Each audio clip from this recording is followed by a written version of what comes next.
Miliwen would find upon his return, with carcass in tow, that Elodie had fallen asleep against the trunk of the tree on the chosen branch that would be their bed tonight.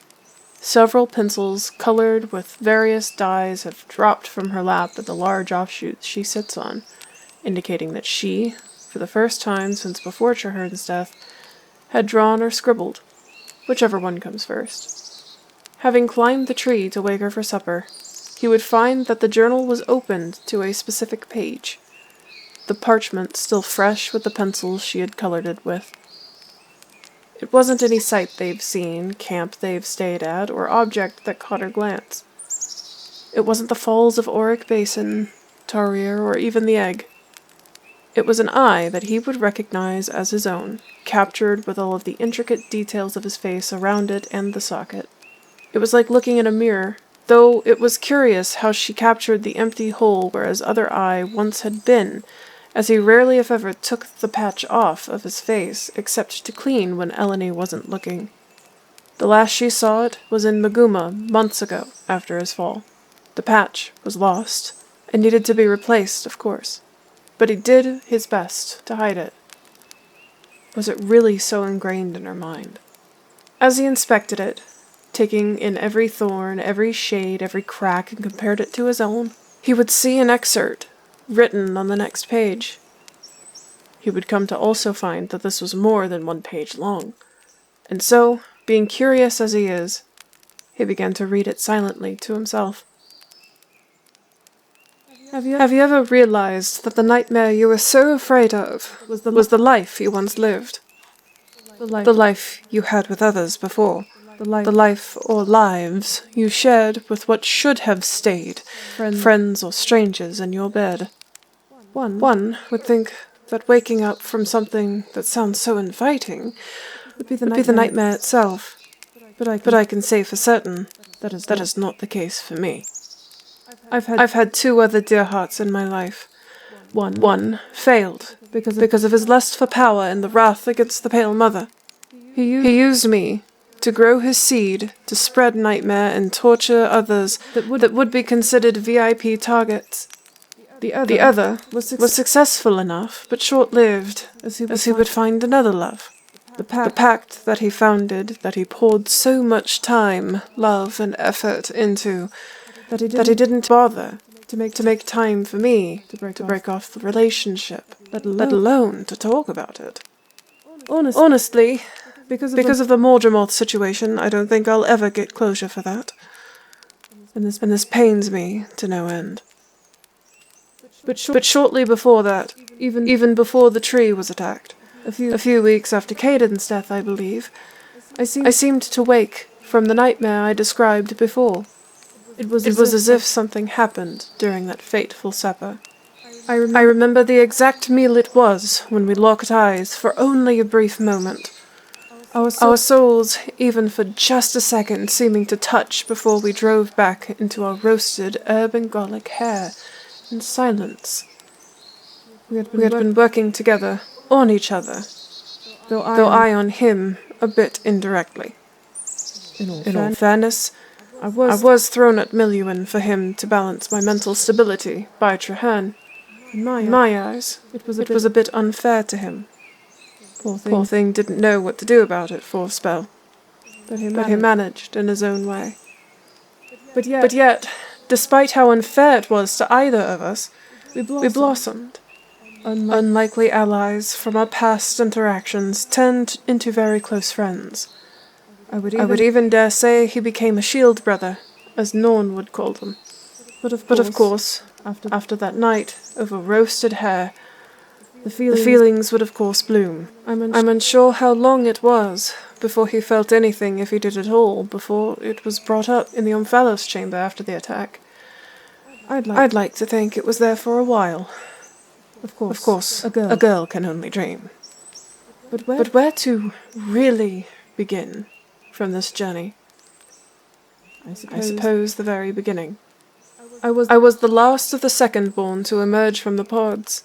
My name was Saith, then, of the Cycle of Dusk, born nearly 24 hours after Miliwen, my dearest heart, and my sweet raven, my night star.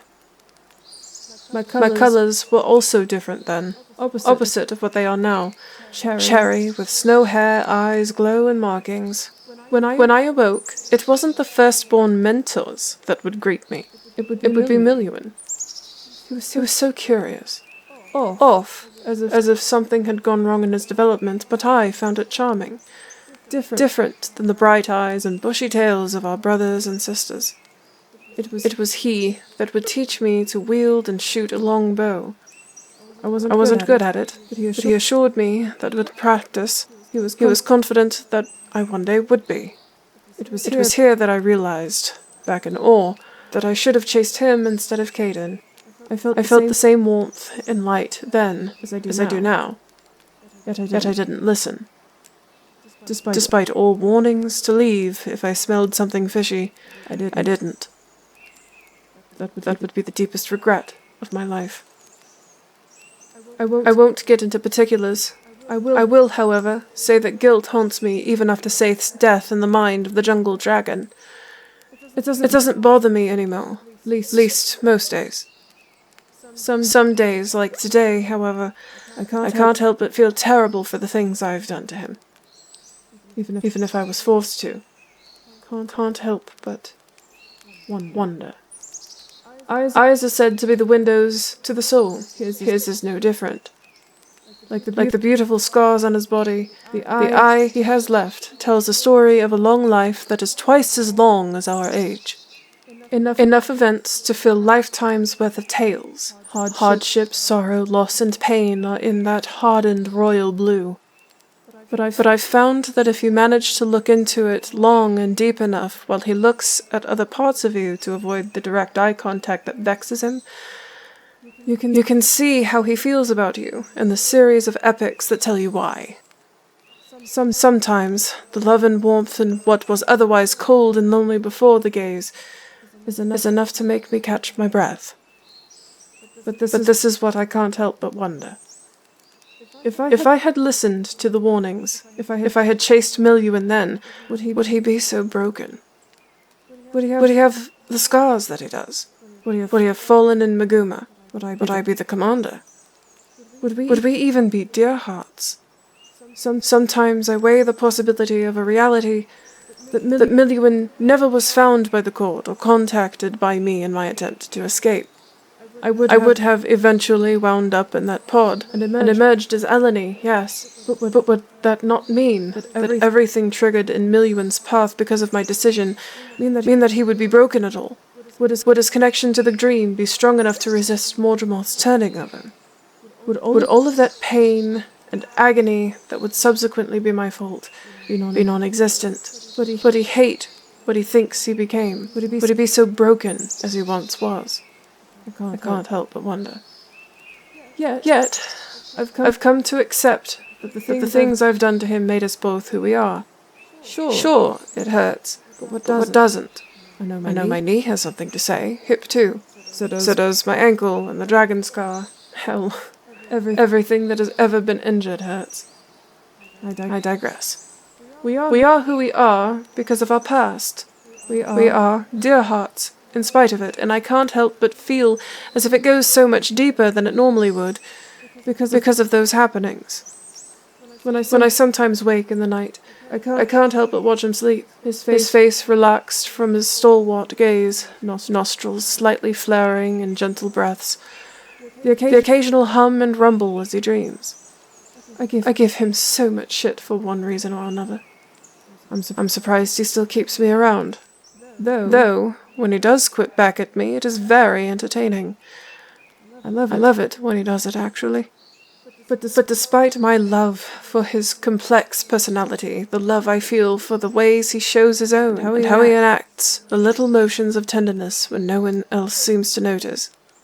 Despite my love for his knotted body, a beautiful mosaic, painted by the brushes of life and by others. Despite my love for his seemingly simple yet really elaborate mind, with all of the thought processes and behaviors that come with its unique and mysterious ways, it is his eyes that are my favorite part of him. Though he hides his empty socket from beneath a shroud of shadow, I've seen it but once, and I will never forget how it accompanies his turquoise soul. How perfectly imperfect my dear heart is as he is. I wish he could see how immaculate I see him with my own. A confession, and my final words tonight. This is the first time I've wanted to bind my dream, my soul, to another. To marry my dear heart would be to complete a puzzle long since forgotten. But I would not spring that on him, no. He would need to be the one to say he's ready for what that entails, not I. And so I will wait however long it is that I will wait.